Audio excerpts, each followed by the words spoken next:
It's glad to be here, and I would like to thank the organizing committee for this invitation.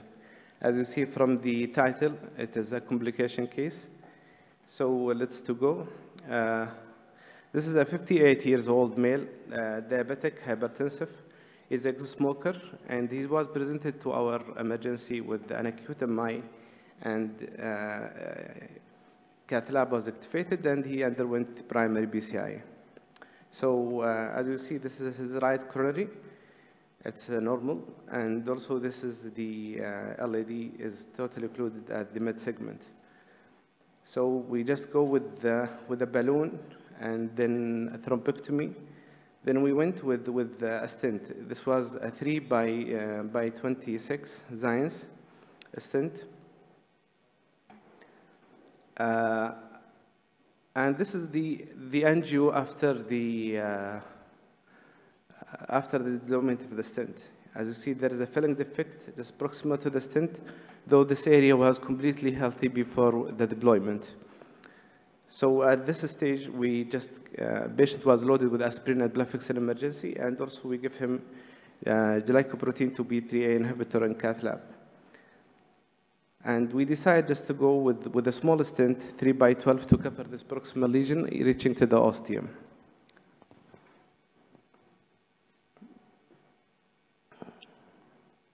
So this is our next stent. This is a 3 by 12. And after deployment of the stent, the filling defect is there. And where is our stent?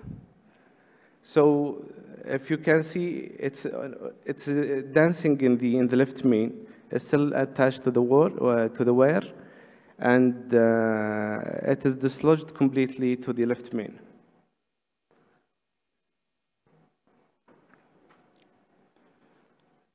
So we use the same balloon of the stent, just try to push it back because it's already inflated. It's not only dislodged, it's even inflated to the 14 ATM. So we tried to push it back, but it's not going, just to try to go back to the LAD. So then I decided to inflate this balloon and to take it back to the guiding catheter, but because of the inflated stent, was not able to go inside the catheter. So we decided to pull everything out. And keeping in mind that it will not go through this radial sheath, but again, it is stuck even before the guiding catheter. And patient was having chest pain, so we convert to femoral.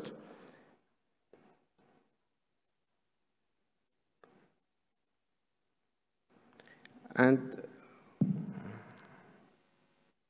can you just play it? Yes. And this is after we finish the case. We went back for this stent, and we just balloon it with 4 by 15 NC balloon. And this is the final result on the right side. And we save the radial artery. Follow-up. This patient is following my clinic for the last 2 years and had no complaint. Examination of the radial pulse was normal, and even Doppler was done for him 3 months after the procedure and was reported as normal with no stenosis. This is a few slides about the stent dislodgement. The incidence is less than 0.09, and in the old generation, maybe it was higher as at 8%. Because of the improvement of the design of the stent and the new technology, the incidence become less and less. So the risk factor is toxicity, calcification, inadequate pre-dilatation, improper sizing of the stent, short stent, direct stenting, and unstable guiding catheter. The 4 main scenarios that can encounter, whether to lose the stent while the balloon is still inside and also the wire, or to lose the balloon but the guide still in situ, and the total stent loss and the guide wire also in the coronary. And the 4th scenario is to have a total stent loss outside the coronary. So this complication can result in acute myocardial infarction and also stroke, and also need for emergency cabbage. A number of stent retrieval methods has been described in literature: use of myocardial biopsy, two twisted guide wires, multi-purpose basket, loop snare, and a small balloon technique. And the latter is probably the simplest and the safest way, with a success rate more than 70%. Management, the retrieval of the stent is the most desirable treatment, but it's not always visible and safe. Here, this diagram just explains the management of partial stent loss by inflating a stent balloon, the same stent balloon at low pressure, 3 atm, and try to retrieve it back inside the guiding catheter. So not to go to high pressure to allow the stent to go back inside the guiding catheter. If this failed, just to use a small balloon, 1.5, at 3 atm, and try to also bring it back inside the guiding catheter. If this failed, you have to evaluate the stent size and with the vessel size. If there is no mismatch, you can just deploy it there. If there is a stent mismatch, like our case, so you can just retrieve it back with using the a snare or using the two twisted wire. If this fails, also you can just crush it over crush the stent on the vessel wall itself. This clip just explains how to use the small balloon technique.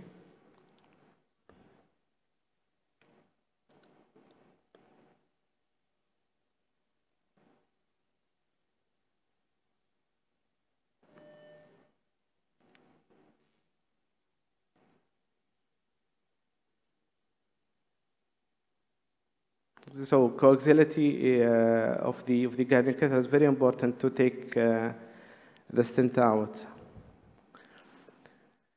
So this is the total stent loss while the guide wire is still there. As we mentioned, just use the small balloon and assess the stent size vessel. And also, if all these failed, you can just, if it's proximal, snare may be the way to go. If it is in the middle, the two twisted wire may be helpful also. If it's failed, maybe you will end by crushing technique only. This is how to push the stent to the desired place.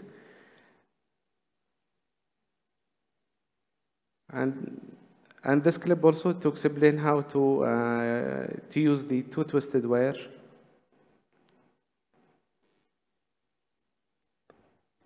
So you can pass 3 or 4 wires and just use the torque to twist everything and to take it out through the guiding catheter.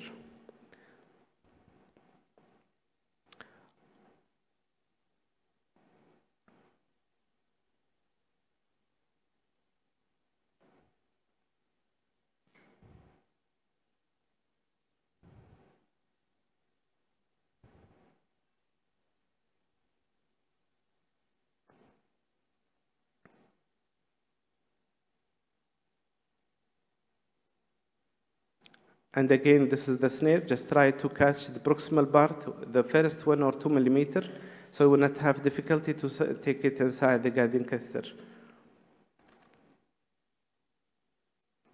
So this is also the diagram explaining the crush technique. Just use a balloon beside the lost stent and smash it over the wall and put another new stent. The stent loss outside the coronaries, the most serious part if it's go to the brain. Okay, in this case, maybe you need the help of neuroradiologist for intervention. And if it goes somewhere else, maybe conservative management is the way to go. I don't know if there is Sentinel can help in these cases. And the take-home message, it is a rare complication and maybe avoidable, but it can happen. Although the most desirable treatment is to remove the stent, this is not always feasible and safe. Be careful during retrieval, it can make things worse. Use of small balloon to retrieve is the way to go in most of the cases.